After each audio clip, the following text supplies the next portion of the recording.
Alright, this is part 2 to my piston buttoning video. What I'm doing here is I am getting ready to hone the receiver. This is a HW98.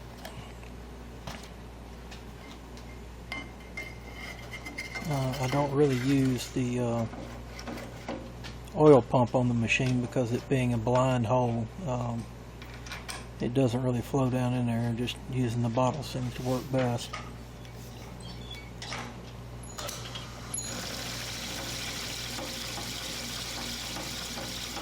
I do this so basically when I size the buttons, they won't free fall to the bottom of the tube. I want where the seal rides at the very bottom of the tube is where I want the buttons to be fitted. I want them to be able to pass through the rest of the receiver without hitting any tight spots that'll make it too loose as it wherever the seal rides. That's the most important part.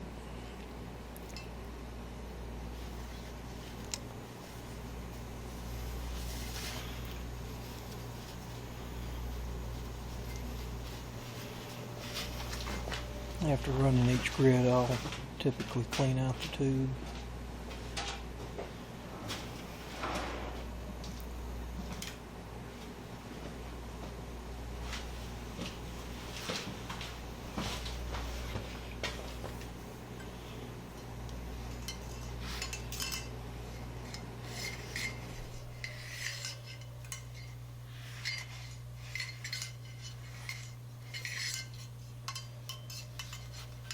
Start off with a fairly coarse grit.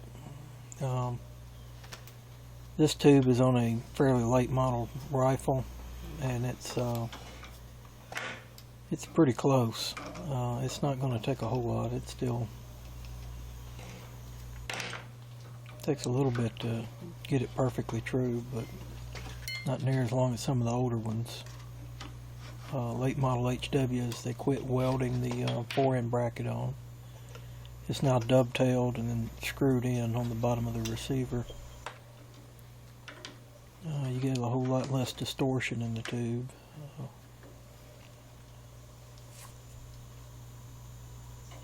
If you're wanting something to be a really precision fit on the tube, you don't weld on the tube.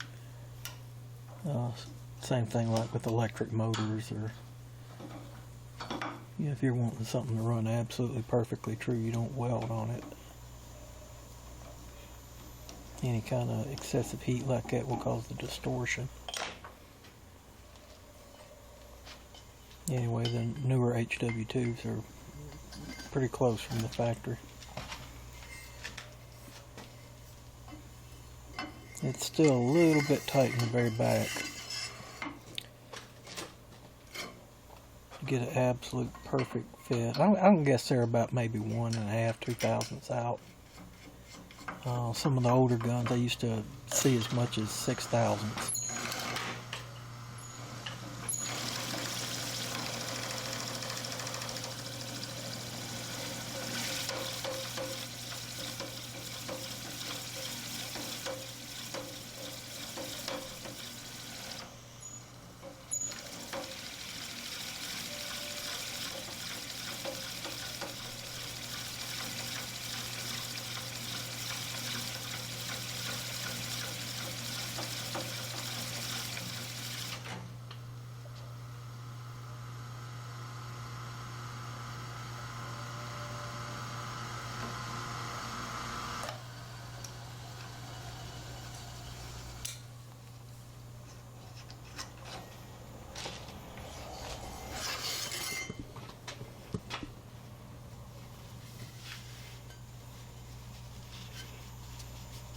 One of the older tubes, it would be at about 6 thousandths. I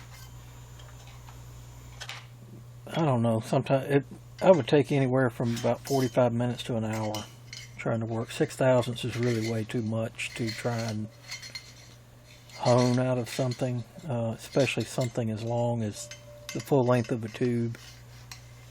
If it was something smaller, not quite as long, you weren't removing as much material, it'd go a little quicker.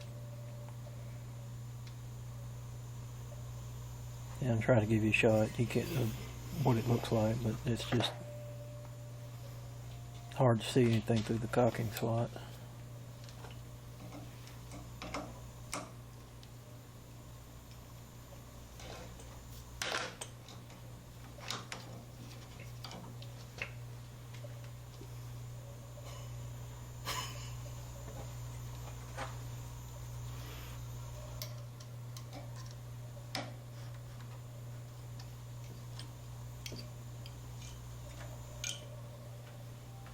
You have to take the mandrel out every time you want to change different grits.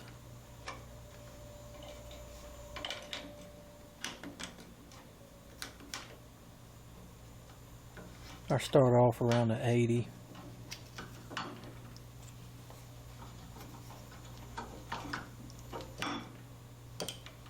Then I go up to about a 150 grit, and then I wind up at 400.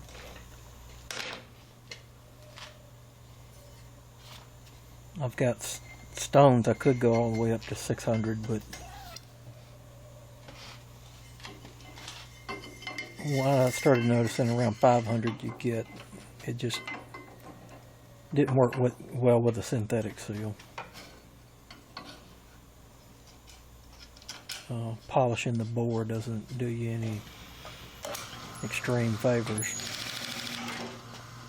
400 is extremely slick. It's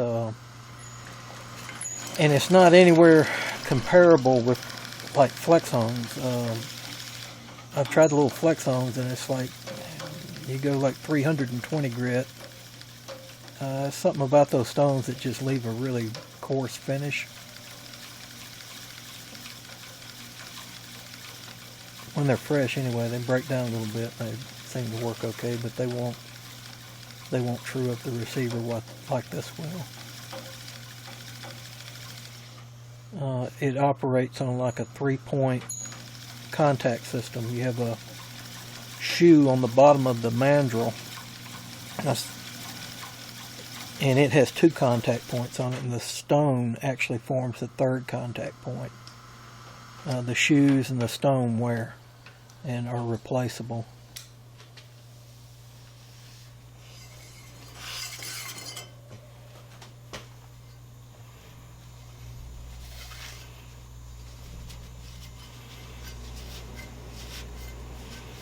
Also, you true up your stones. So I don't know if you can see them. Yeah, you can see them on top of the little shelf right to the side. There's some sizing sleeves, and to keep your stones perfectly true all the way across, you can run that on there. I'd just been doing receivers this morning, so I'd trued them up this morning on my previous receiver that I was doing.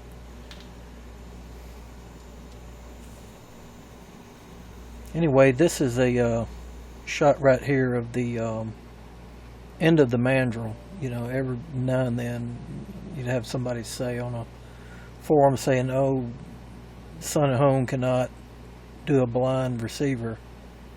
If you get the right mandrel and setup, you can see that the stone and the shoe extend all the way to the end of this mandrel. You have to buy specialized parts to be able to do that, but this allows you to get all the way to the bottom of the tube. Alright, this will be the next step in preparing a receiver for the final buttoning. The cocking slots most of the time are pretty much on the money. Again, like I said, some of the earlier guns I would run into them where the cocking slot would run at an angle or not be perfectly square with the forks on the receiver. And again, this is another instance where the later model rifles are very consistent. But some of them have just a slight roughness in the cocking slot. It only takes about 0.003 per side to get them to clean up to where they're just absolutely perfectly smooth.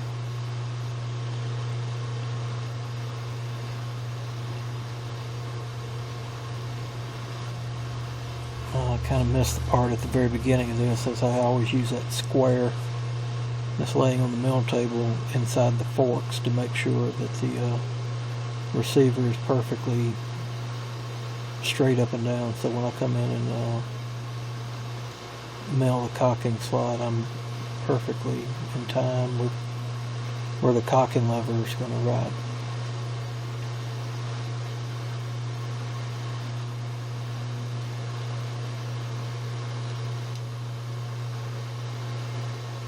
This just makes it a little bit slicker during the cocking cycle. All this is, there's nothing that it can rub on.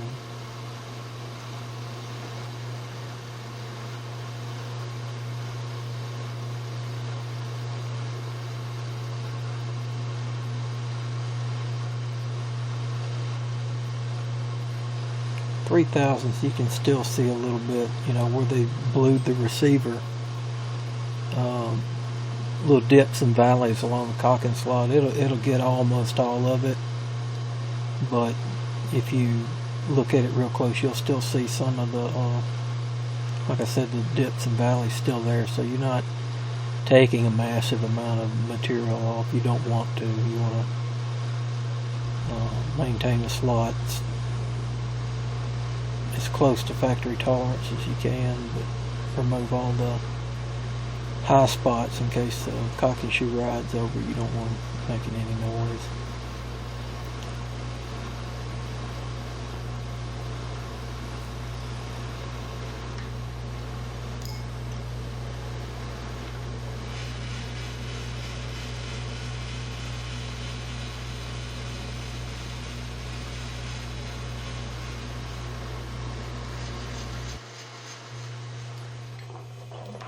Alright, I cut a little bit of that out. I'm getting ready to do the slot for the trigger. Again, this is just me, you know, as I reposition the receiver to get it perfectly square.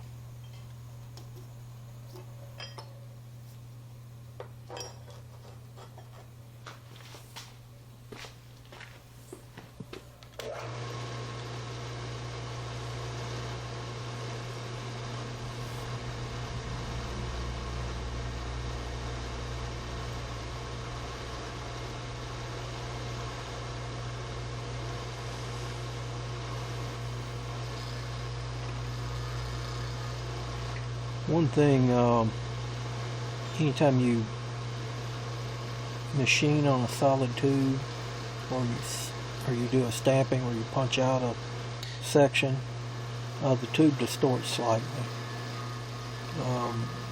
When I mill these slots, especially back here on where the trigger goes in, it'll be tight on the ends and kind of form a valley in the slot right about the middle. I think this first side here I was doing, it pretty much cut all the way across with about 3/1000. The other side I went 3/1000, and it just, you know, you'll see me make multiple passes because at 3/1000 it barely touched on either end, and well, I mean, it got the 3/1000 on either end, but then in the center, I think I moved all the way in almost 5/1000 before it got close to touching. And I'm not going to go over about 5 or 6, but even at 5 and 6, it left a lot where it didn't touch. It did true it up in the back quite a bit because one ear on the very back, it kind of came in after the tube was relaxed after the punching.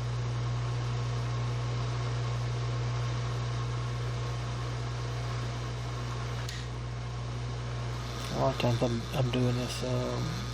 Yeah, I'm not watching. I keep turning my head, and it's me trying to listen.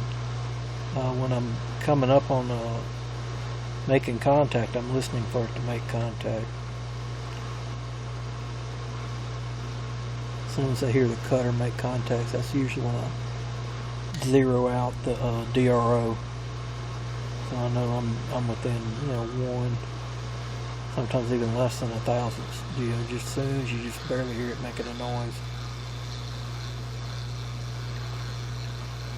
And because I can't actually see where I'm cutting because I'm cutting on the side that's closest to me. I'm listening for it to make contact because I can't see around the back of the machine to see how much it's cutting or not.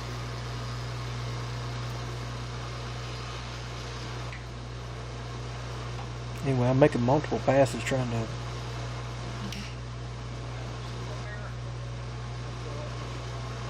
to get a clean contact all the way around. I think at this point I'll walk around, and I was looking for a mirror.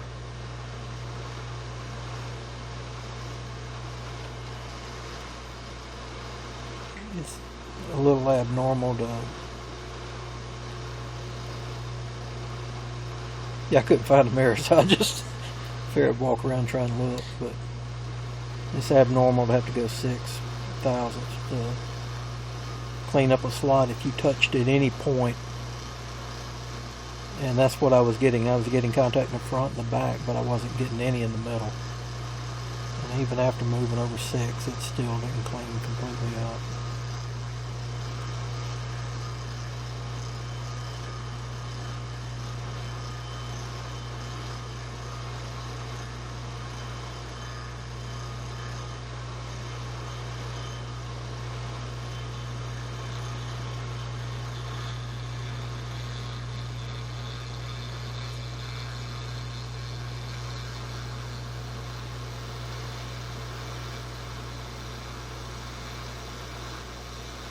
You can hear it right there.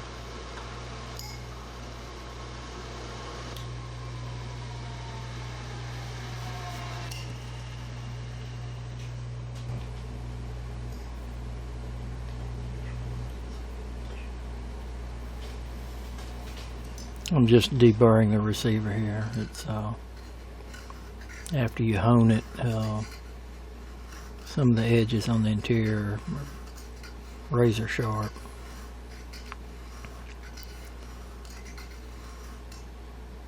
Anyway, it's just straightforward. I got a little Swiss needle files. I got half round, round.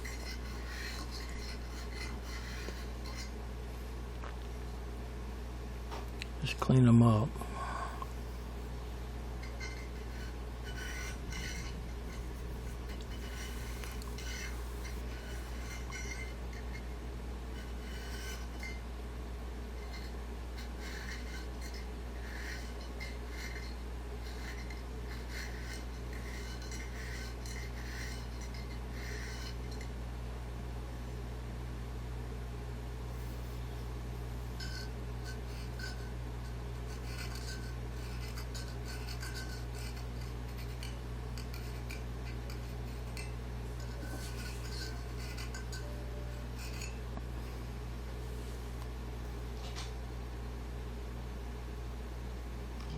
Pick up, it didn't clean up 100% all the way across. I got fairly straight in the back and the front, but would have been tight in the back.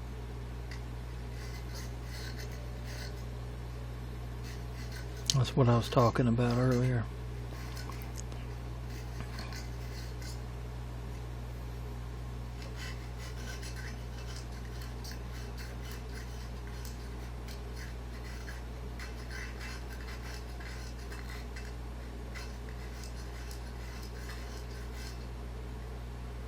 Yeah, I'll deburr all the, you know, where I did the milling, where I did the truing up on the back, but I also get all the cutouts. It's real hard to get the sealing, even after honing. I true up everything in the back, but I'm just trying to keep anything that would catch the edge of the seal and cause it to cut. Right there is the pistons entering the main part of the compression tube, and all the spots in the back.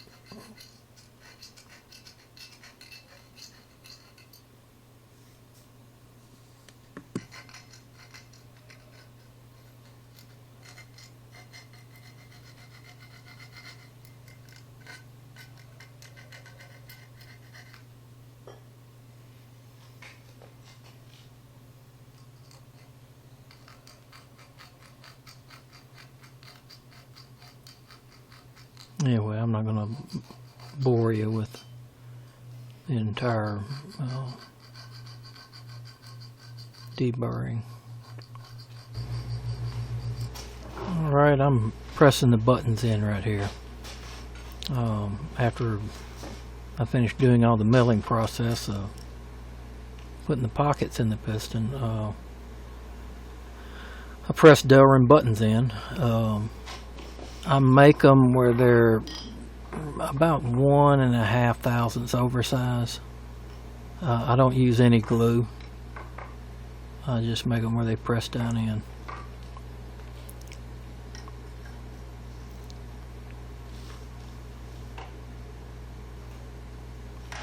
Typically, when I'm ready to start running low on buttons, you can't see it. It's kind of out of the shot, but I keep a little pellet tin just full of buttons.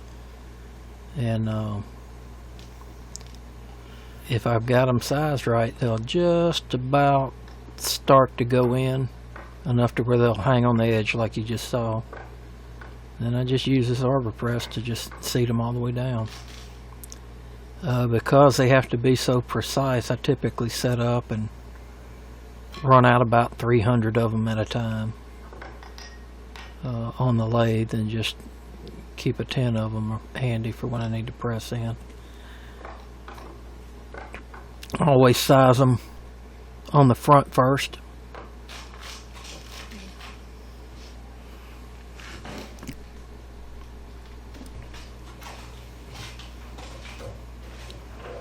Alright, now we're down to the actual sizing of the buttons.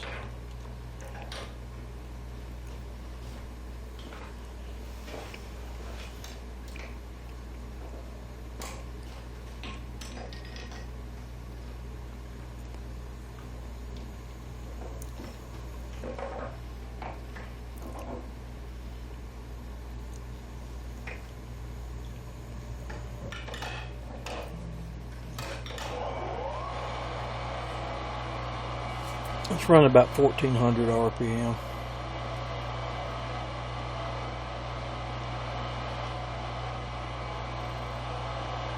Yeah, I don't bother gluing. I mean, if you can run them 1400 RPM and they don't sling out, they're certainly not. They won't come out anyway since you're actually milling a pocket in the piston. But once they're pressed in, the way I make them a press fit, they're not going anywhere. They won't even rotate. And like I said, I made these little Delrin slip rings that go over the back of the piston. That's what I'm doing here, is I'm getting ready to just start checking the fit. My hand's blocking it. You can't really see. You can kind of see it, but it just kind of gets me in the ballpark. And a lot of times I can use that to just kind of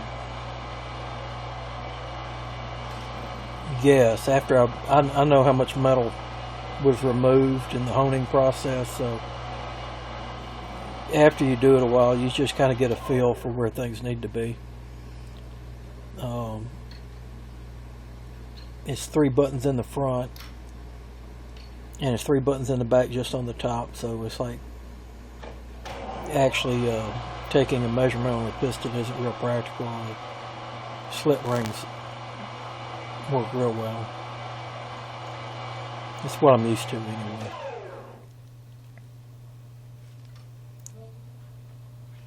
It winds up being about a 1.5 to 2 thousandths slip fit in the receiver.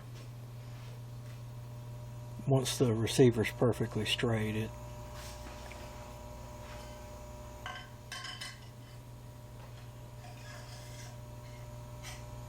that's what I'm doing here, is just checking the, of course it's off camera.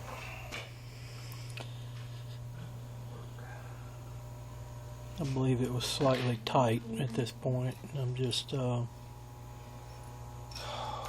getting ready to chuck it back up and take it down about, I think it was like 2.5 thousandths.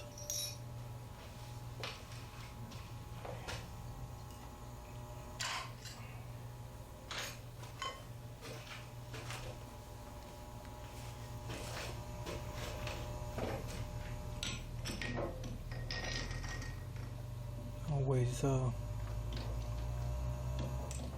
put the cocking slot in the same position every time. But even if I get it off, that chuck's very precise. I get just about a half thousandths run out.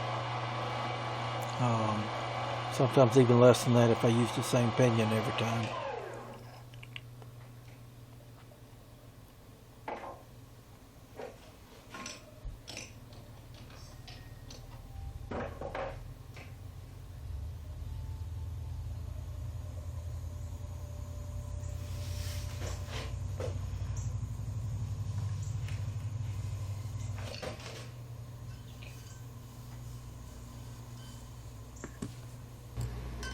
Here's the final fitting.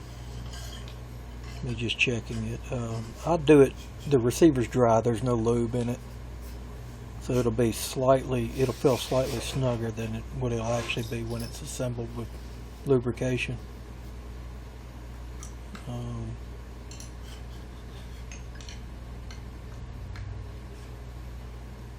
I'll bump it a little bit and see if it rattles. You know, it should be a snug fit because there's no lube, but you can still push it by hand. Very minimal when you consider the spring behind it.